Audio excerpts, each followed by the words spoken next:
દ્વારકાના ACC ground ખાતે અખિલ ભારતીય આઈ રાણી મહારાસ સંગઠન દ્વારા એક ભવ્ય મહારાસનું આયોજન થયું હતું અને આ મહારાસમાં 37,000થી વધુ આહિર સમાજની બહેનોએ ભાગ લઈ અને આ રાસને સફળ બનાવ્યો હતો। આ રાસના સફળ આયોજન બદલ ભગવાનભાઈ બારડ એક આહિરાણી સાથે વાત કરતા કરતા ભાવુક થઈ પડ્યા અને તેઓ રડી પડ્યા હતા। નમસ્કાર, બીબી ન્યૂઝ ગુજરાતમાં હું ભૌમિક વ્યાસ આપ સૌનું હાર્દિક સ્વાગત કરું છું। આ મહારાષ્ટ્રમાં 37,000થી વધુ આહિરાણીઓએ મહારાસ રમી એક નવો વર્લ્ડ રેકોર્ડ પણ સર્જ્યો હતો। દેશના ખૂણે ખૂણેથી America, Canada, Australia, south Africa, Dubai સહિત વિશ્વભરમાંથી આહિર બહેનો આ રાસ રમવા દ્વારકા ખાતે આવી પહોંચી હતી।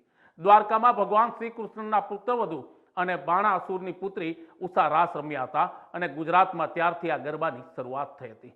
લોકવાયકા મુજબ જોવા જઈએ તો અંદાજે 550 વર્ષ પહેલા કચ્છના વ્રજવાણીમાં આહિરાણી સાથે ભગવાન શ્રી કૃષ્ણ રાસ રમવા ઢોલી રૂપે ત્યાં પહોંચ્યા હતા।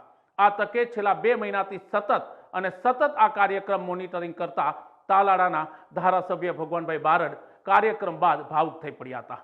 તેઓ એક આહિરાણી સાથે વાત કરતા કરતા રડી પડ્યા હતા અને તેમણે કહ્યું હતું કે મારી જિંદગીનું આ સૌથી મોટું અને સફળ આયોજન છે અને સમાજ માટે કંઈક કરી છૂટવાની ભાવના છે અને ત્યારબાદ તેમની આંખોમાં આંસુ આવી ગયા હતા।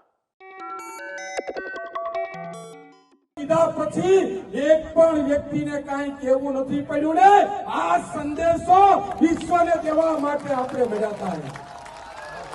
એકતાનો સંદેશો શક્તિ પ્રદર્શન માટે નહીં, એકતાનો સંદેશો, શાંતિનો સંદેશો, ધર્મનો સંદેશો અને દૈવી તત્વ આપણામાં ફરી પાછું ભગવાન શ્રી કૃષ્ણએ આજે આપ્યું છે। ત્યારે મારી વિનંતી છે કે એને હાથવીને રાખજો, સારા કામોમાં વાપરવાના પ્રયત્ન કરશું આપણે બધા।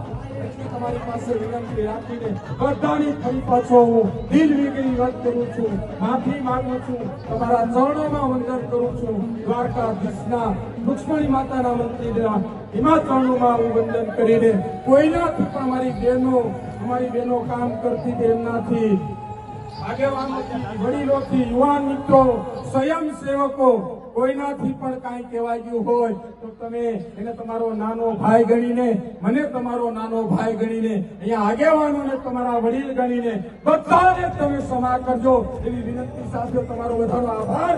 બહેનોને 5-5ની લાઈનમાં જવાનું છે, ભાઈઓને કહીએ અહીંયાથી અટવાનું નથી।